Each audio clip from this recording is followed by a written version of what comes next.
The entire Dakota Access protest camp has now been cleared of all protesters and secured. However, some folks have been asking why it took so long to move protesters out. Well, there's a secret I'll reveal in just a minute. But first, a little background on who was in that camp. All morning long, there have been fires in camp. It started with diesel fuel.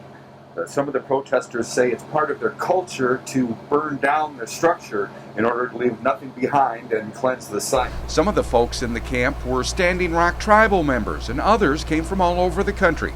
People who were simply committed to their cause, that the Dakota Access Pipeline, now being bored under the Missouri River, could one day be an environmental disaster. I represent my people. I stand for my people, and I want them to be safe. I want them to be alive. And I don't think that we need to be building a pipeline under the largest river in the United States that feeds our breadbasket. However, law enforcement has said there was another group of people at the camp, folks they called a radical element, and they know what they're talking about. Here's the secret.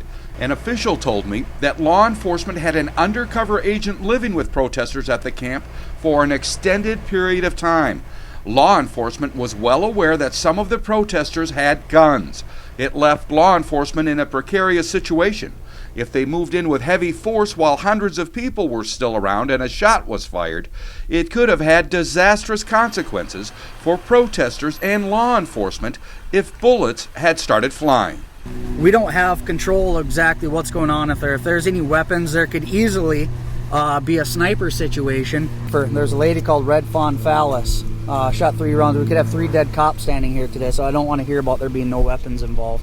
A large amount of protesters set up in this area. There could be potential crime scenes in there that need to be analyzed. Buildings need to be cleared. We just can't go in and start tearing down structures without law enforcement looking in those structures to see if there is a crime scene in there, what other dangers are there. So, law enforcement may now be analyzing this entire area more closely, looking to see if any crimes may be buried in the ashes of this camp.